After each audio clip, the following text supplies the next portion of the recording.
కూటమి ప్రభుత్వం అధికారంలోకి వచ్చిన తర్వాత మదనపల్లి ప్రభుత్వ ఆసుపత్రి రోజు రోజుకి దిగజారిపోతుంది. మరి గతంలో వైఎస్ఆర్ పార్టీ అధికారంలో ఉన్నప్పుడు మదనపల్లి ప్రభుత్వ ఆసుపత్రిని మెడికల్ కళాశాలకు మెర్జ్ చేశారు. అప్పుడు దాదాపు 400కు పైగా మెడికల్ స్టాఫ్ కూడా రావడం జరిగింది. ఈ ప్రాంతంలో వైద్యం పేదవాళ్ళకు అందుతుందని కూడా ఆశించాం.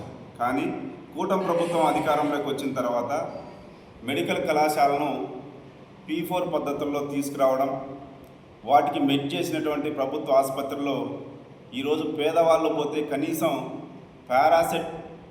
పారాసెటమాల్ ట్యాబ్లెట్ కూడా బయట తీసుకొచ్చుకునేటువంటి పరిస్థితి ఉంది.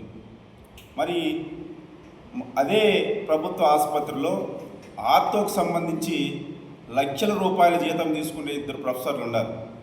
మరి ఏ ఒక్క ప్రొఫెసర్ కూడా ఏ ఒక్క పేషెంట్కి ఒక చిన్న కట్టు కూడా కట్టినటువంటి పరిస్థితి మేమైతే చూడలే.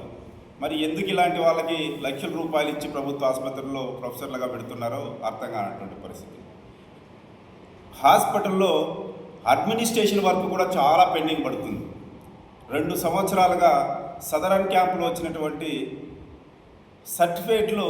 సర్టిఫైడ్ అయినటువంటి కాపీలు కూడా అప్లోడ్ చేసేటువంటి పరిస్థితి లేదంటే మరి హాస్పిటల్లో ఏమాత్రం వర్క్ జరుగుతుందో అర్థం కానటువంటి పరిస్థితి.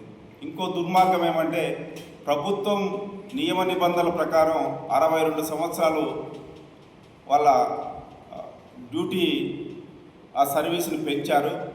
ప్రభుత్వ నిబంధనల ప్రకారం అయితే 62 సంవత్సరాలు ఉంటుంది. కానీ ఈరోజు శానిటేషన్ సిబ్బందికి సంబంధించి 50 సంవత్సరాలకు మాత్రమే కట్ ఆఫ్ అంటున్నారు. మరి ఏ ప్రభుత్వం, రాష్ట్ర ప్రభుత్వం, కేంద్ర ప్రభుత్వం, ఏ ప్రభుత్వం ఈ నిబంధనలు తీసుకొచ్చిందో మాకు అర్థం కానటువంటి పరిస్థితి.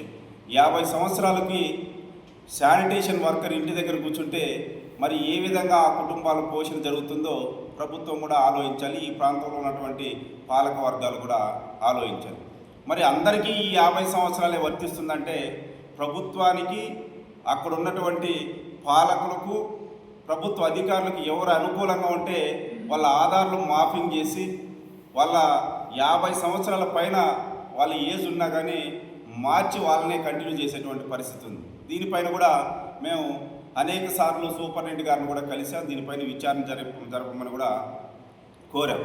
కానీ ఏమాత్రం స్పందించినటువంటి పరిస్థితి లేదు.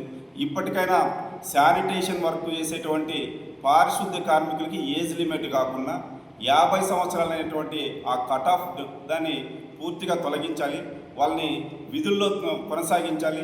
అలాంటి కొనసాగించలేనప్పుడు అందరికీ ఒకే నిబంధనలను వర్తించాలని సిపిఐ పార్టీకి మేము డిమాండ్ చేస్తున్నాం. అలా చేయని ఎడల ఆ శానిటేషన్ వర్కర్లకి హాస్పిటల్లో జరుగుతున్నటువంటి సమస్యలపైన పెద్ద ఎత్తున ఆందోళన కార్యక్రమాలు కూడా నిర్వహిస్తామని ఈ సందర్భంగా మెడికల్ యంత్రాంగాన్ని హెచ్చరిస్తున్నాం.